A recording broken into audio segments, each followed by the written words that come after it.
બા જમવા હું બનાવું છે? આટલા વાર તાર પીએ રહી તે રસોઈ બનાવતા નથી આવડતું? તો દૂધીનું શાક બનાવવું છે? દૂધીન તુરિયા ચાર શાક સિવાય તો તને કાંઈ રાંધતા જ નથી આવડતું. એના એ શાક ખવડાવીને તો મારી નાખશે. તો વાલનું શાક બનાવવું? વાલનું શાક મારે નથી ખાવું, થાય છે ગેસ. તું સમજા? ઘડીકે ને ઘડીકે આવ્યા કરે. એમ ન થાય કે આપણે કંઈક નવીન બનાવીએ. મારી તો આ કિસ્મત ફૂટી ગઈ છે. આ વોમન કોને ક્યાંથી ભટકાઈ ગઈ મને નથી ખબર પડતી કે આને હું આવડે છે. શેનું શાક બનાવ્યું? બટેટાનું બનાવ્યું. દૂધીનું કહેતી હતી ને? તો તમે તો હમણાં રાયડું નાખતા હતા કે દૂધીનું શાક મને નથી ખાવું, નથી ભાવતું એમ. મેં કહેતા ને કાંઈ કીધું તું? મહારાણી પાસે કાંઈ કહેવાય તો નહીં. આ તો દી હારો ઉડ્યો કે હારું શાક બનાવ્યું. હારું રોટલો સોળીને તો ખવા હે રસાવાળું.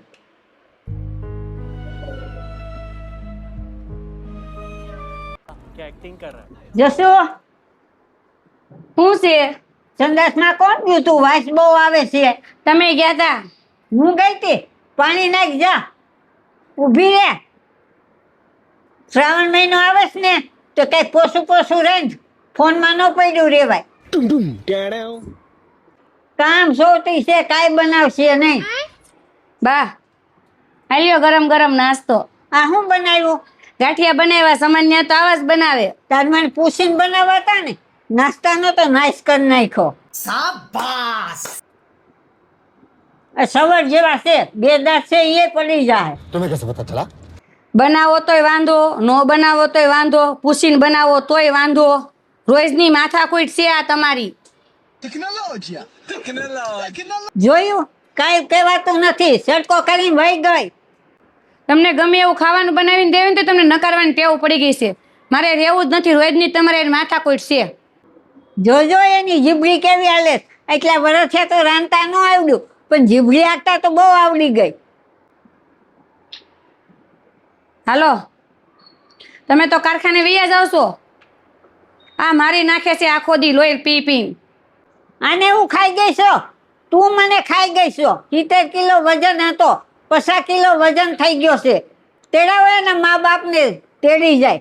ઘરમાં રહેવા દેવાની લાયક નથી. હવે વધારે બોલ્યા ને તો હમણાં હું પોલીસ બોલાવીશ. બધું ભરી જાય મંજૂરી સંપડીને તમને હોતન. બહુ નકરી આઘા પાછી બધું કરવા શીખી ગયા છો તે. અને હું અહીંયા જ રહેવાની છું, ક્યાંય નથી જવાની. હું ક્યાં એને કાંઈ કહું છું? એ માથાકૂટ કરે છે મારી આઈ. કાસા પાકું દે તો હું ખાઈ લઉં છું.